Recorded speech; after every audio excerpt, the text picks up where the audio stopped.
Friend, नमस्कार। स्वागत आपका हमारे चैनल में। फ्रेंड, अगर आप हमारे चैनल में पहली बार आए तो चैनल को सब्सक्राइब करके जाना, क्योंकि फ्रेंड यहाँ क्लास 10 के लेटेस्ट सब वीडियो मिलते हैं। तो फ्रेंड चलिए थोड़ा सा वीडियो का इंट्रोडक्शन जान लेते हैं। फ्रेंड आज हम लोग जानेंगे वो विज्ञान का नया अध्याय यानी कि जैव प्रक्रम, और ये हमारे विज्ञान का अध्याय 6 है और इसका पार्ट 1 है, ऑब्जेक्टिव क्वेश्चन ओनली है।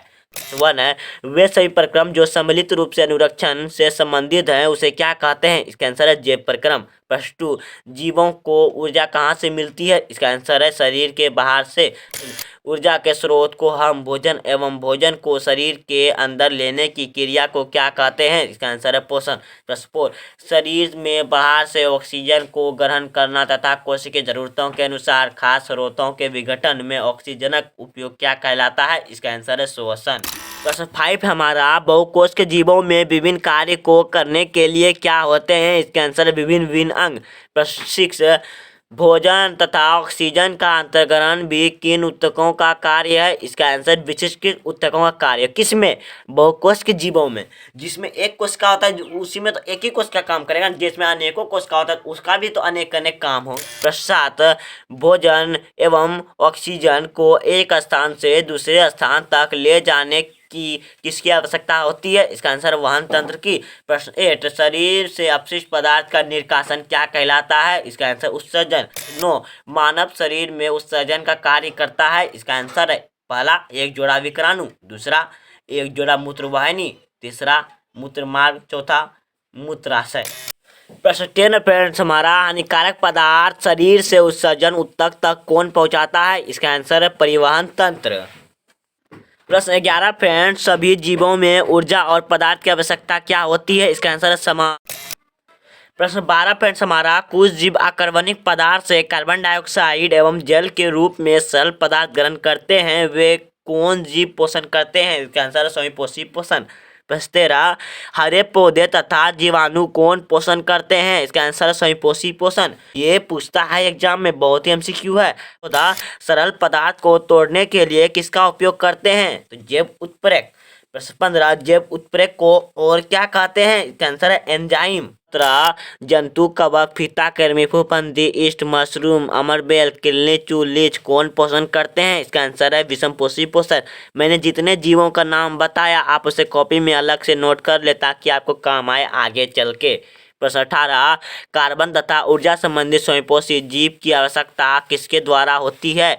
इसका आंसर है प्रकाश संश्लेषण के द्वारा, यानी किसके द्वारा पूर्ति होती है। ठीक है। प्रश्न 19, पौधे में ऊर्जा प्रदान कौन करता है? इसका आंसर है कार्बोहाइड्रेट। प्रश्न 20, पौधे कार्बोहाइड्रेट को किस रूप में संचित करते हैं? इसका आंसर है मंड के रूप में। ठीक है। प्रश्न 21, पौधे में मंड किसकी तरह कार्य करती है? इसका आंसर आंतरिक ऊर्जा की तरह कार्य। जब सपोज एक मंड के रूप में संचित क्यों करती है? आप देखते हैं होंगे कि कभी कभी 5 दिन 6 दिन धूप नहीं होता है और पौधे को जो होता है वो प्रकाश संश्लेषण द्वारा इसका खाना बनता है, तभी वो जीवित रह पाएंगे।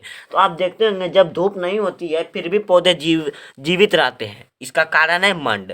जब देखिए जो पौधे से खाना बच जाता है तो वो अपने मंड के रूप में उसको स्टॉक कर लेता है ताकि जब धूप ना हो तो वो उसे खा के जीवित रह पाए।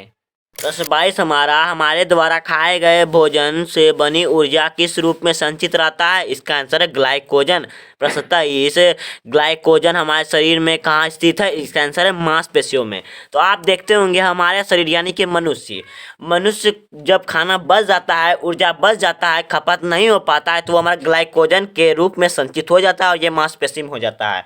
तो इसका साफ साफ उदाहरण है कि अगर आप कहीं बाहर गए हैं, चाहे आप घर से निकल गए हैं और आपको खाना 2 दिन तक नहीं मिल रहा है तो भी आप जीवित रहते हैं। उसका कारण है कि जो ग्लाइकोजन में आपका जो ऊर्जा संचित है यानी कि जमा है तो वही ऊर्जा आपको मिल रही है। ठीक है। तो भी हमारा, प्रकाश ऊर्जा का अवशोषण किस में होता है? इसका आंसर क्लोरोफिल में। प्रश्न 25, प्रकाश ऊर्जा का किस ऊर्जा में रूपांतरण होता है? इसका आंसर रासायनिक ऊर्जा में। प्रश्न 26, कार्बन डाइऑक्साइड का किसमें अपचयन होता है? इसका आंसर है कार्बोहाइड्रेट में। प्रश्न 27, कुछ कोशिकाओं में हरे रंग के बिंदु होते हैं उसे क्या कहते हैं? इसका आंसर है कोशिकांग। 28 हमारा, कोशिकांग किसे कहते हैं? इसका आंसर है क्लोरोप्लास्ट को। हम क्लोरोप्लास्ट को हरे बिंदु भी कह सकते हैं और कोशिकांग को हम क्लोरोप्लास्ट भी कह सकते हैं। ठीक है, प्रश्न हमारा 29, क्लोरोप्लास्ट में क्या होता है? इसका आंसर क्लोरोफिल। कभी कोई बच्चे बोलते हैं कि क्लोरोफिल में क्लोरोप्लास्ट होता है, पर ये गलत है, क्लोरोप्लास्ट में क्लोरोफिल होता है। ठीक है। 35, पौधे में गैसों का उत्सर्जन किस से होता है? इसका आंसर है जड़, तना, पत्तियां। प्रश्न 31, स्वयंपोषी जीवों को अपनी शरीर के निर्माण के लिए किसकी आवश्यकता होती है? इसका आंसर है कच्ची सामग्री।